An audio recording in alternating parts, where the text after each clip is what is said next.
Assalamualaikum warahmatullahi wabarakatuh. Waalaikumsalam warahmatullahi wabarakatuh. Bismillahirrahmanirrahim. Wassalatu wassalamu ala Rasulillah wa ala alihi wa sahbihi wa mawala. Amma ba'du. Rabbi shrah li sadri. Amin. Amin. Wa hlul 'uqdatam min lisani yafqahu qawli. Allahumma salli ala nabi wa sallim wa ila amal malaikat wal mukarramin. Allahumma inna nas'aluka 'ilman nafi'an wa 'amalan mutaqabbalan wa rizqan halalan thayyiban. Amin. Alhamdulillah. Yang terhormat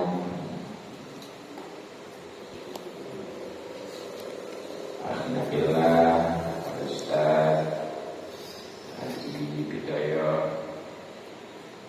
dan para Ustaz serta tokoh juga sepuh masyarakat, berdoakan mudah-mudahan semuanya dipanjangkan umur, Amin. keadaan sehat batin, Amin ya Rabbi. sehingga bisa istiqomah dari Allah Subhanahu wa taala. Pada para bapak hadirin yang khusus YouTuber yang Pak Eksis, Bapak Saijo, mudah-mudahan kita semua selalu dimuliakan dan diberikan taufik serta hidayah kepada Allah Subhanahu wa taala. Amin ya Rabbi. Mudah-mudahan hubungan kita dirahmati dan diberkati serta diridhoi oleh Allah Subhanahu wa taala, juga mendapatkan hal yang besar dan kenikmatan dunia di akhirat.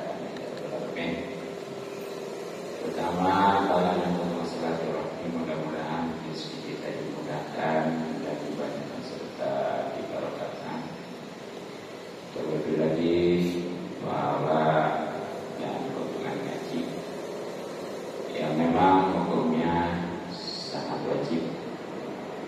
Maka dari itu mari kita kembali kaji yang pertama hadis. Bapak Bala misalnya Rahimahullah Ta'ala wa nafa'ana bi wa qiyamul fitari. Amin ya rabbal alamin. Al-Fatihah. Alhamdulillahi minasyaitonir rajim. Bismillahirrahmanirrahim. Alhamdulillahirabbil alamin. Iyyaka na'budu wa iyyaka nasta'in. Shiratal ladzina an'amta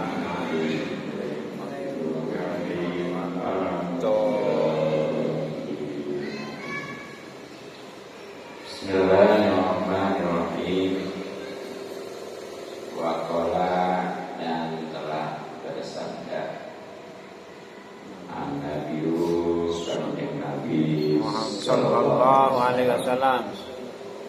Khairul dunya, kebaikan dunia, wal akhirati, dan akhirat, ma'al ilmi, itu dengan ilmu.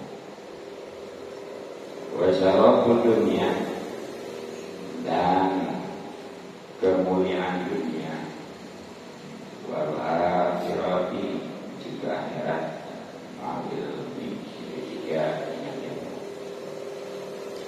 Wal alimu, seorang yang alim, al-wahidu, yang satu, akbaru, itu lebih besar, min jihadil fadli, dari sisi keutamaan, inna Allah Ta'ala, menurut Allah Ta'ala, min alfi syahidin, daripada 1000 orang yang mati syahid. Jamaah yang saling Allah, masih tentang keutamaan ilmu. Di antaranya sebagaimana yang barusan Nabi sadarkan, khairul dunia wal akhirati ma'al ilmi wa syarafud dunia wal akhirati ma'al ilmi. Kebaikan dunia dan akhirat itu dengan ilmu. Begitu juga kemuliaan dunia dan akhirat juga dengan ilmu. Jadi kalau pengen baik dunia kita juga mulia, terlebih lagi nanti di akhirat, itu semuanya harus didasari dengan ilmu. Karena kalau tanpa ilmu, khususnya tentang akhirat yang terkait dengan ibadah, boro-boro jadi pahala yang kesananya untuk menggapai rahmat Allah, sah juga kagak. Bahkan kewajiban itu gugur. Makanya sangat disayangkan kalau hanya mengandalkan istilahnya rajin tentang ibadah, tapi tidak peduli dengan ilmunya. Sedangkan kalau kita tidak sadar dengan ilmu, insya Allah walaupun sedikit karena sah, insya Allah dilipat gandakan ya. Nah itu ya, bahkan dunia aja nih, kalau nggak ada ilmunya itu kacau ya. Ya tapi insya Allah kalau memang dia dasarnya ilmu agama, insya Allah itu bisa mencakup dunia akhirat. Sebaliknya, kalau hanya ilmu dunia itu belum menjamin ilmu akhirat, agama khususnya. Ya, yang lebih idealnya sekitar ya ilmu dunia, ilmu agama ini. Tapi insya Allah kalau kita sudah mempelajari ilmu agama, itu nanti ilmu dunia juga dapat. Ya bahkan pada dasarnya nih, semua ilmu pada dasarnya itu dari agama. Ya seperti tentang astronomi ya, tentang biologi, fisika dan segala apa, itu sebenarnya semuanya dari agama, dari Al-Quran.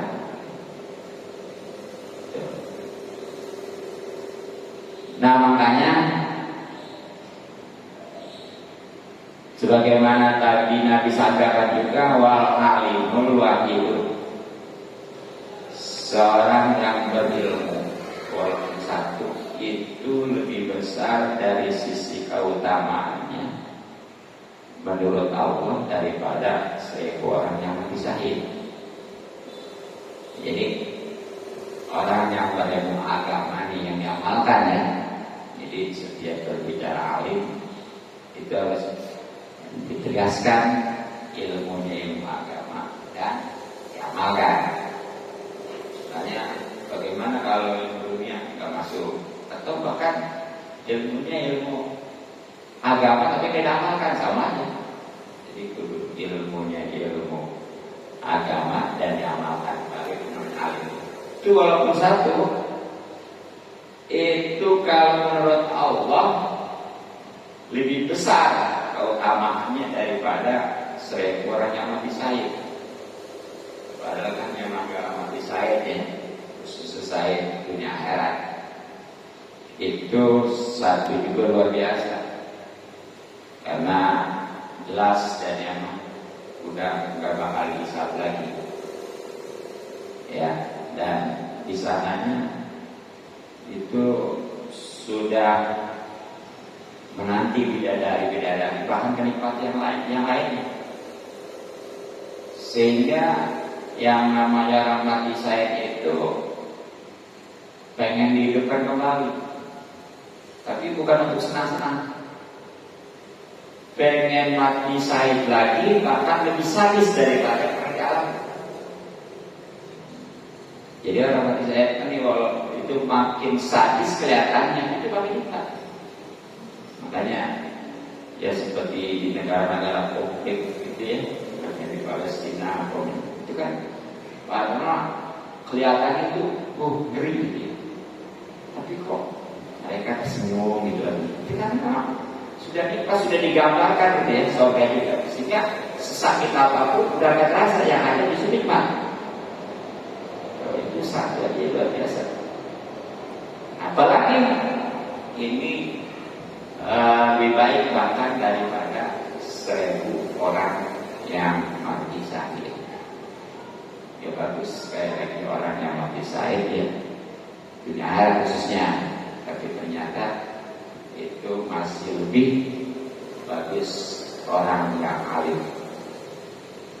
Itu kalau syahidnya dunia akhirat. Bagaimana kalau syahidnya hanya akhirat? Masih bagus.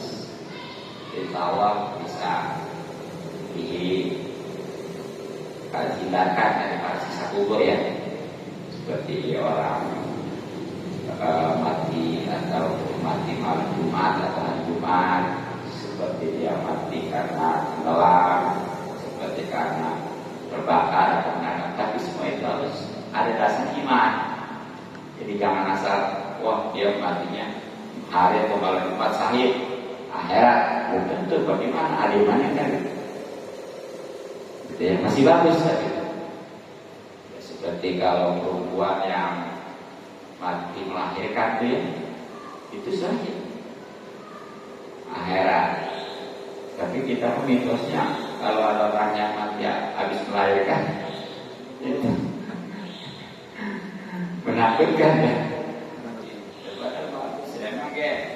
Yang istilahnya bahasanya setan atau anak itu bukan si mayat.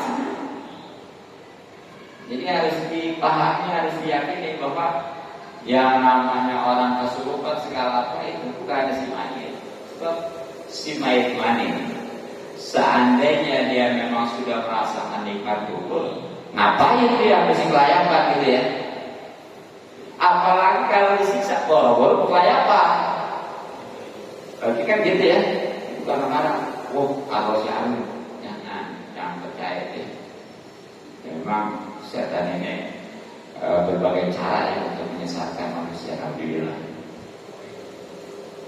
Terus. Nah yang jelek ini ada syahid hanya dunia. Padahal yang namanya syahid dunia ini luar biasa. Ikut perang. Jelas kalau orang kafir ya.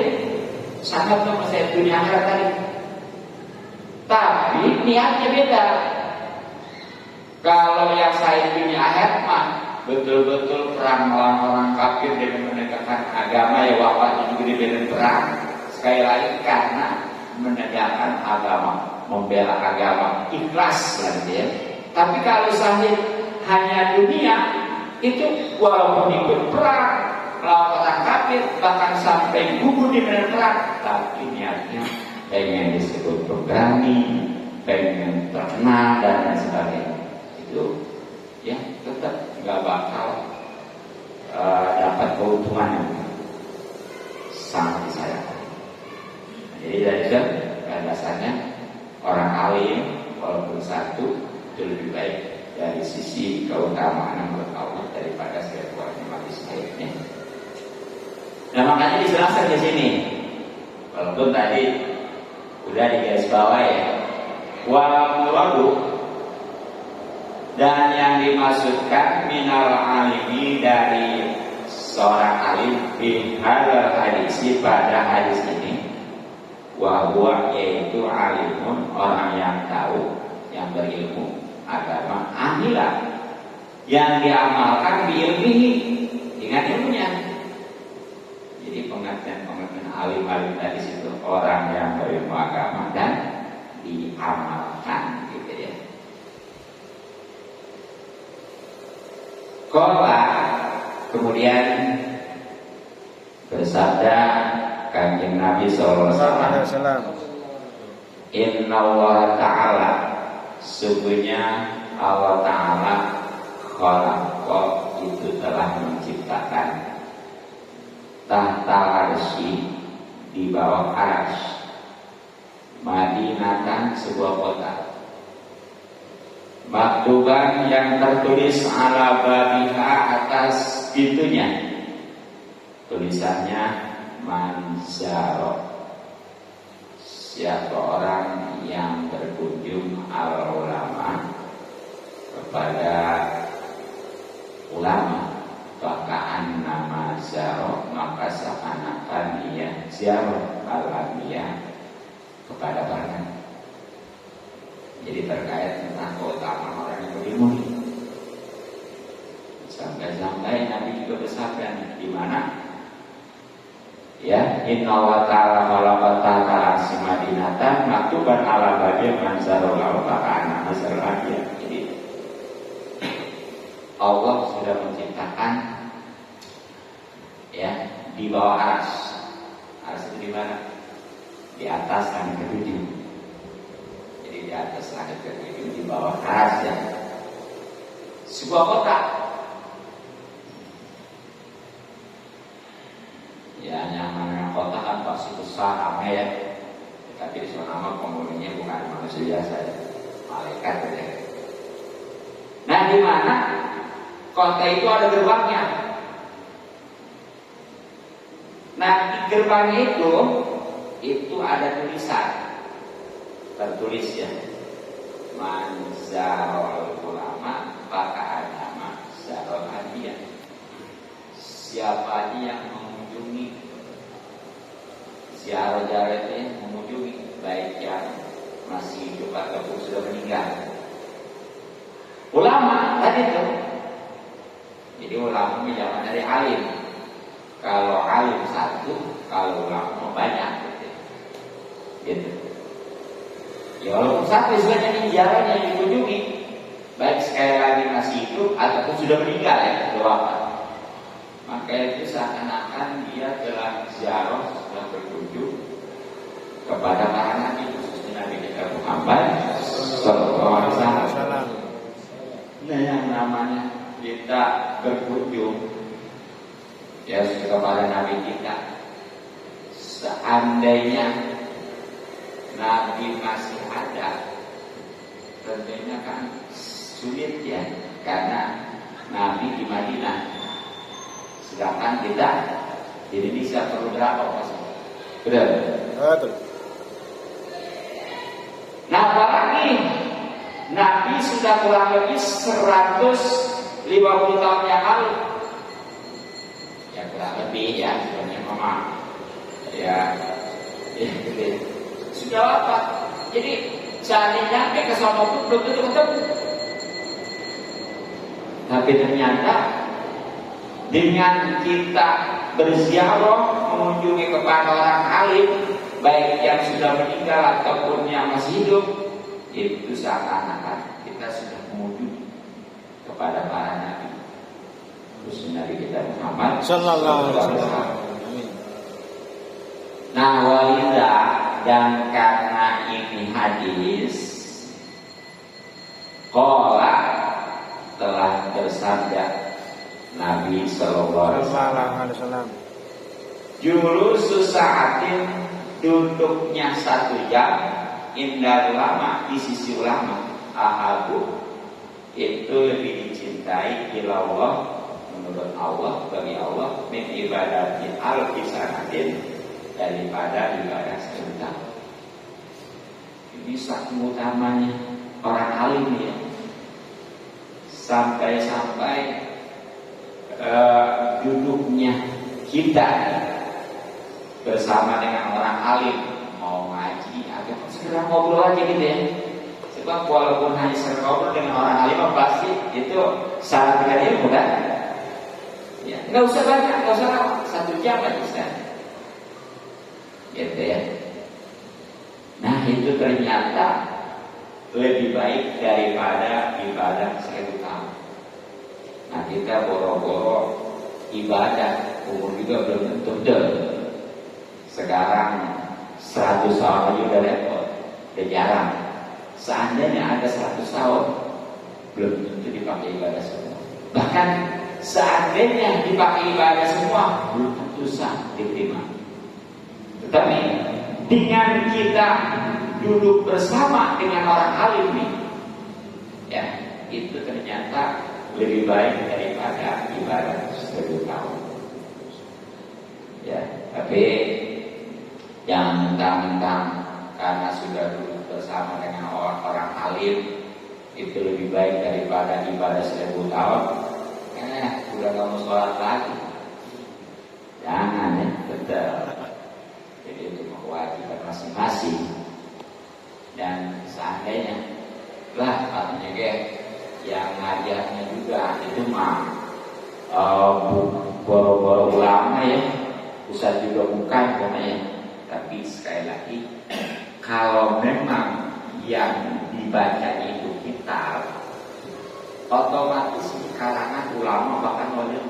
Dan insya Allah setiap kitabnya yang dibaca, ya itu secara tidak kita sadari para wali, para ulama yang mengarang kitab tersebut itu hadir. Makanya kita saya ya katakannya, tapi karena di sini yang dibacakan kitab-kitab karangan para ulama, para wali, yakin itu para ulama dan yang pengarang kitab itu hadir, dan secara tidak langsung kita sudah bersama-sama dengan beliau-beliau. Sehingga insya Allah itu walaupun 1 jam kita ngaji lebih baik daripada ibadah 1000 tahun. Alhamdulillah. Mungkin untuk kajian cukup. Mudah-mudahan manfaat. Wallahu a'lam bishawab. Selanjutnya kajian fikih.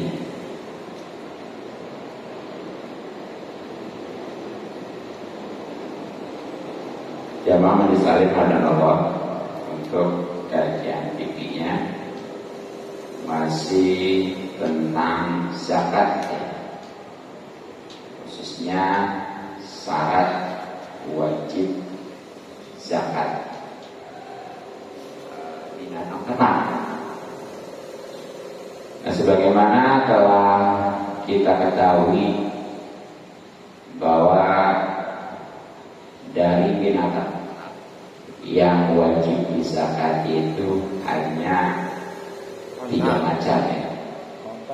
1 unta, 2 sapi atau kerbau, 3 domba atau kambing. Nah, jadi setiap orang yang memiliki unta, sapi atau kerbau, domba atau kambing itu wajib zakat, tapi harus memenuhi syarat. Nah, ada berapa syaratnya dan apa saja? Nah, sebagaimana di sini dikatakan, wa syaraitu wujubiha, dan syarat-syarat wajibnya zakat binatang ternak sittatu asya, itu ada 6 perkara. Alhamdulillah, nanti Pak Ustaz dan juga setiawan juga tadi Ustaz mungkin juga ya. Sittatu asya itu ada 6 hal. Jadi syarat wajib zakatnya binatang ternak, syarat wajibnya ini. Kalau sudah memenuhi nih ya, yang 6 khususnya, itu baru wajib zakat, wajib dikeluarkan. Tapi kalau belum, umpamanya nggak ada salah satu syarat wajib ini ya, ya berarti itu belum wajib juga nih. Itu pengertian syarat wajib ya. Jadi ya menurut kitab Fathul Qorib ini ada 6 ya. Tapi wabi bagi muslimat lima, ya, menurut sebagian kita mah ibaratnya bukan pakai sita atau asya, tapi pakai situ isolin, sama-sama aja. Sita atau asya, ya, 6 atau situ isolin juga sama, cuma ya perkara-perkara juga. Dan mana diantaranya yang 6 itu? Ya mudah-mudahan aja nanti jadi saudagar otak, saudagar sapi ya. Amin. Ya sebenarnya kalau gampang, cuma wajib ada bukan karena memiliki tapi karena dagangnya. Ya, ini mau keternak ya ceritanya. Al-Islamu yang pertama Islam. Jadi yang pertama nih syarat wajib zakatnya binatang ternak itu adalah Islam. Yang punyanya peternaknya gitu ya. Nah karena syarat wajibnya mesti Islam, maka bala tajibu nggak wajib zakat binatang ternak khususnya ala kafirin atas orang kafir aslinya asli. Jadi orang kafir asli itu walaupun umpamanya punya binatang ternak banyak ya, nggak wajib zakat. Nggak wajib zakat. Memang kafir aslinya gimana? Ya pokoknya mah orang tuanya yang kafir ya otomatis kafir dan enggak masuk Islam. Nah bagaimana kalau murtad? Alhamdulillah. Wa amal murtadu, adapun orang murtad pas sahihu, maka menurut kaul yang sahih akamalahu, sesungguhnya harta itu mau kubur di peti. Jadi kalau orang murtad kan, murtad itu tadi Islam, orang Islam ya, tapi dia keluar dari Islam baik karena ucapannya atau itikadnya atau memang perbuatannya. Jadi si pemurtad itu ada 3, ada dengan itikad, ada dengan perkataan, dan ada dengan perbuatan. Nah itu bagaimana? Sementara dia itu punya banyak binatang ternak. Ya kalau untuk dijakatin ukurannya udah wajib. Nah ini karena dia murtad, jadi dipending dulu hartanya. Maksudnya gimana? Wa in ada, kalau memang dia kembali ila Islami pada Islam, wajibat maka baru wajib zakat alih atasnya. Jadi kalau dia umpamanya kembali di Islamnya dengan mengucapkan doa bersyahadat kepada baru, harta dia khususnya binatang ternak wajib dizakati. Bagaimana kalau seandainya belum kembali juga ke Islam? Wah hilang. Kalau hilang Yahud ya, para hajimu. Jadi kalau seandainya ini nggak kembali juga sampai meninggal, ya itu tetap nggak wajib walaupun binatang ternaknya itu banyak. Tapi naudzubillah, orang yang murtad itu walaupun tadinya amalnya banyak karena lagi ibadah ya, itu hangus. Dan dia di akhirat nanti itu bukan sekedar masuk neraka, tapi jadi penghuni neraka. Memang resikonya kalau dia kembali kepada Islam, wajib ngurus sholatnya, puasanya gitu ya. Semua yang dia tinggalkan waktu murtad. Sebab murtad dia ibadah itu kesal, tapi tetap wajib.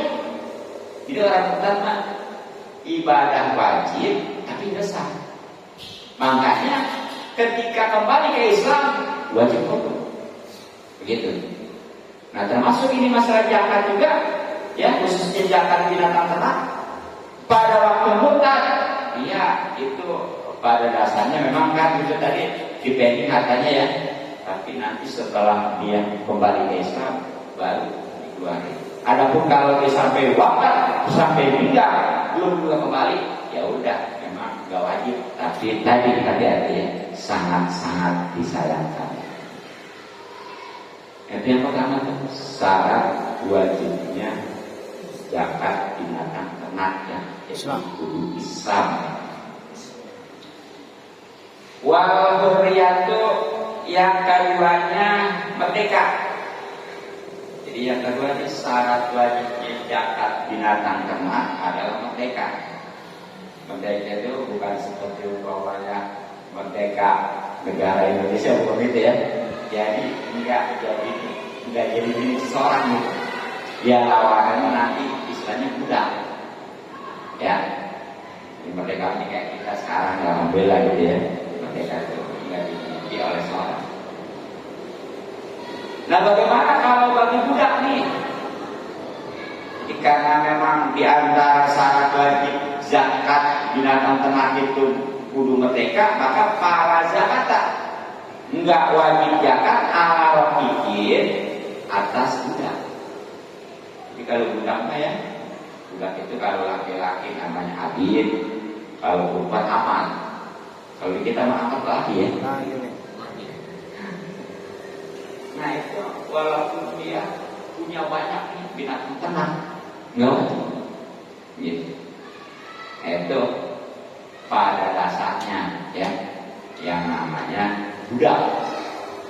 Tapi wa amal mubadu, adapun budak mubahat pada jibu itu mah tetap wajib zakat ali atasnya. Pada jibu maka itu mah tetap wajib ali atasnya zakat bima malakahu, pada apa yang dia miliki, tapi dibalik sebagian daripada yang dimiliki orang merdeka.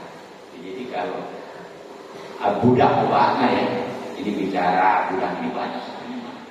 Ada istilah budak mudabar, ada budak mukatab ya, ada budak mubahat. Budak mubahat sebagian dirinya merdeka, sekaliannya masih budak ya. Dia udah tuanya bisa usaha sendiri gitu. Kalau masih budak mah segala usahanya itu hasilnya buat tuannya lah gitu ya. Gitu. Tapi kalau dia udah seperti mubahat atau mukatab itu udah bisa dia usaha sendiri, hasilnya sendiri. Nah makanya karena udah bisa penghasilannya dituntut sendiri, makanya dia mah tetap wajib zakat walaupun budak. Ya tentunya apa yang dia miliki dan itu sebagian daripada orang merdeka. Jadi nih makanya ada seorang budak, dia punya banyak binatang ternak ya. Baik itu unta, sapi, kerbau, domba, kambing. Nah, itu dia wajib zakat. Ya, tapi separuhnya orang merdeka. Jadi kalau banyak orang merdeka nanti banyak katakan 10 ya. Nah, kalau dia mah 5 gitu. Ini bukan nisabnya, kadar zakatnya gitu ya. Kalau nisab sama, seperti banyak domba 40 banyak gitu ya. Ya nantilah lebih luas ada tentang nisab-nisabnya gitu ya. Nah, sama mau budak, mau orang merdeka itu nisabnya sama, tapi nanti kadar zakatnya beda gitu. Kalau umpamanya orang merdeka umpamanya 2, yang budak mah 1 gitu. Kayak masalah orang yang minuman itu kan ya. Kalau yang merdeka kan 80. Ya, kalau yang budak mah 40 gitu. Jadi itu yang kedua, syarat wajib zakat binatang ternak adalah merdeka. Kemudian wal milku, dan yang ketiganya milik atau yang sempurna. Jadi yang ketiga syarat wajib zakat binatang ternak adalah untuk milik sempurna, milik benar-benar sendiri ya. Nah itu baru wajib zakat. Nah bagaimana kalau miliknya lemah, enggak sempurna, enggak kuat ya? Aipal milku, Yani kalau miliknya ada itu lemah, la zakata itu mah gak wajib zakat di padanya. Jadi kalau kepemilikan lemah, ya gak wajib zakat itu. Walaupun memang itu udah nisab sebanyak katakan gitu ya. Ya memang gimana contohnya ini? Orang yang kepemilikannya lemah, kalau mustari seperti orang yang membeli qabla qabdihi tapi belum diterima. Nah itulah tazimu, enggak wajib pilih padanya zakat. Ya seperti ini nih. Umpamanya orang itu di antara hartanya nih ya, hasil dari pembelian,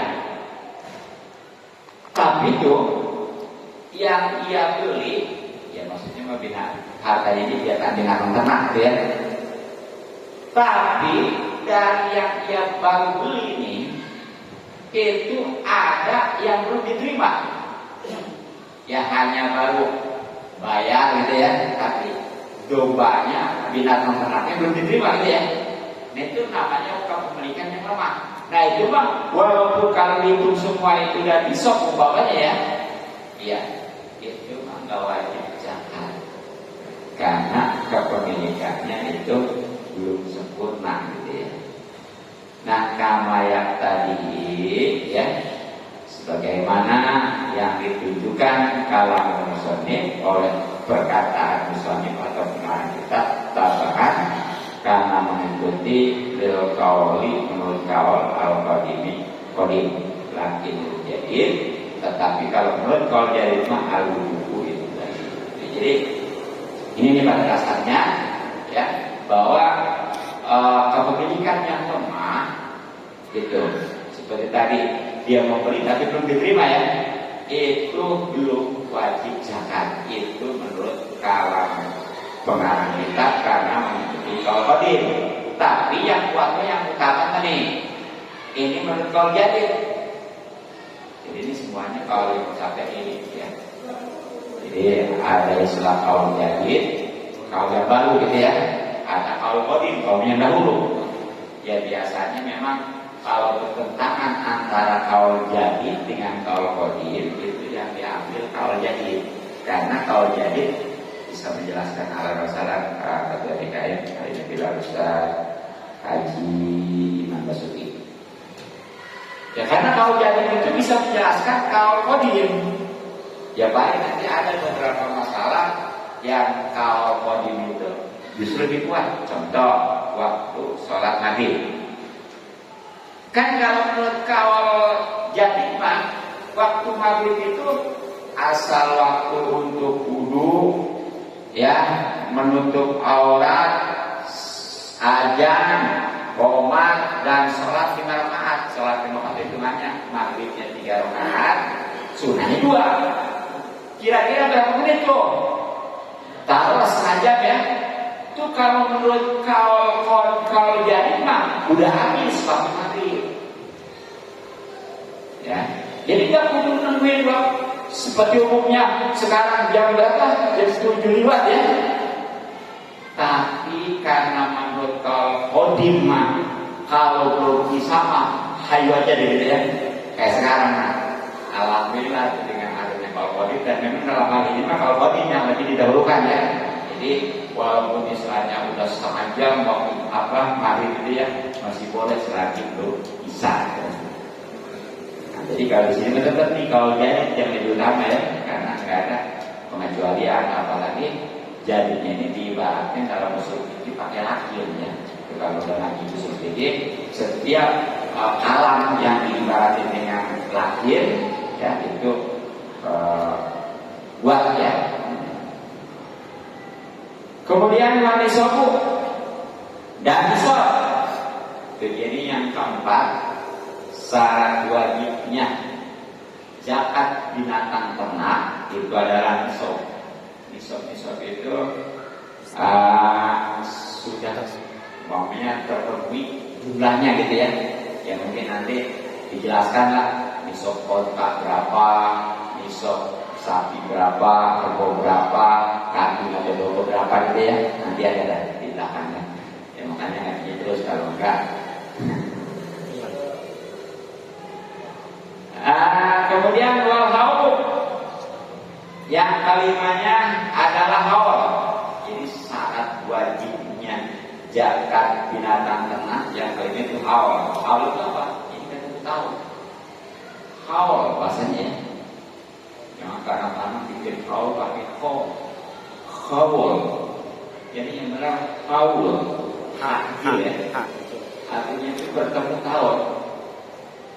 Ya maksudnya gini, ya seperti dia mulai memiliki domba nih ya, katakan ya, tanggal 1 Muharram namanya ya. Nah nanti ketemu tanggal 1 Muharram lagi tahun berikutnya, itu baru ada lagi. Itu. Jadi kalau belum mah, walaupun sudah nisab, tetap belum wajib gitu. Jadi kewajibannya menunggu 1 tahun lah gitu ya, intinya begitu. Awal ya. Nah makanya kalau nakosok, maka kalau kurang kulun satu persatu minhuma daripada nisab walau dan haul pada zakata, maka itu belum wajib zakat. Jadi kalau nisabnya juga belum ya, belum terpenuhi, haulnya juga belum, ya lebih konkretnya gini lah, seperti umpamanya nisabnya domba 40. Nah ini baru 30 atau udah 40 tapi belum setahun. Nah itu belum wajib zakat. Yang jelas kesimpulannya ya, yang keempat dan kelimanya syarat wajib zakat binatang ternak itu adalah nisab dan haul. Kemudian saum pakai sin. Kalau nggak pakai sin mah kan kesana puasa ya. Kalau puasa mah saum ya, ini sin saum. Nah itu digembalakan. Jadi syarat wajib zakat binatang ternak yang keenam atau terakhir nih ya, itu memang kudu digembalakan. Maksudnya gimana? Nah di sini lebih dijelaskan ya. Kuah-kuah yang namanya saum ar-ra'yu itu menggembalakan pikuli mubahin pada padang rumput mubahin yang dibolehkan. Jadi yang namanya digembalakan itu pokoknya mah diangkon ya. Itu di tempat yang memang dibolehkan, seperti kalau di Mekah, di gunung-gunung gitu ya, di lembah-lembah gitu ya. Kalau kita sekarang udah susah nih. Iya, makanya pertanyaan bagaimana kalau di kandang ya? Ini ya. Kalau di kandang bagaimana nih? Kan di pani kayak apa ya? Baik lipat. Maka kalau dikasih makan masyah ya, binatang ternak itu muadzamal hauli ya, sebagian besarnya haul pada zakat, maka itu wajib zakat pihak badannya. Jadi kalau diupahnya sebagian besar daripada haul, maksudnya gini ya, pokoknya kan tadi haul itu 1 tahun betul. Umpamanya dipaninya sekitar 7 bulan, katakan 10 bulan. Kan kalau setahun 12 bulan ya, 12 bulan. Ini dipaninya 10 bulan. Sementara sisanya itu baru digembalakan ya, maka itu wajib. Kayak gitu ya. Bahkan tapi wajib lipat kalau dikasih makan yang nisbau sebagian haul takol atau lebih atau kurang. Kodro ya syukuran kaisu yang mana binatang ternak itu bisa hidup di dunia ini tanpa itu yang separuh bulan itu bisa separuh haul itu ya, bila darurin tanpa ada kemadaratan bayinya nyata, maka itu mah wajibat tetap wajib zakat. Jadi kalau seandainya nih binatang ternaknya itu dipaninnya itu apa namanya setengahnya ya, katakan 6 bulan atau bulan, berarti 5 bulan, sisanya itu baru digembalakan ya, jadi setengahnya atau bulan ya dikasih makan, sisanya digembalakan ya. Pokoknya seolah kalau seandainya dong nggak digembalakan juga tuh, nggak dipanen juga ya, binatang ternak itu bisa hidup karena lebih lama ya masa digembalakan kayak gitu. Nah itu mah tetap wajib zakat. Nah bagaimana kalau seandainya dia kalau nggak dipanen ya, walaupun itu setengahnya haul, katakan 5 bulan 6 bulan itu dia digembalakan ya, ini kayaknya dia darurat nih, nggak bakal bisa hidup gitu ya, karena akan sangat tergantung dengan daripada dimpanin itu, bukan dari gembalaan. Karena memang dalam digembalakan itu sekarang kan kritis rumput banyak gitu ya, dan memang susah. Nah maka pala itu mah nggak wajib zakat binatang ternak. Itulah ya 6 syarat wajib zakat binatang ternak ya. Artinya kalau terpenuhi yang 6 ini baru wajib tuh binatang ternak dizakatin. Tapi kalau belum, salah satunya nggak ada, itu belum wajib. Walaupun yang katakan banyak dari memiliki binatang ternak, baik itu onta, sapi, kerbau, kambing ataupun domba. Hadirin rahimakumullah ya, karena ada yang mesti disegerakan, jadi kajian kita cukupkan ya, khususnya yang disegerakan itu tentang kepengurusan mayat melatih itu. Jadi kebiasaan kita cukupkan dulu ngaji, yang belum hadir kita sudah sama-sama hadir, kewajiban. Mudah-mudahan manfaat. Mohon maaf dan maklum. Subhanallah bihamdik, asyhadu an la ilaha illallah.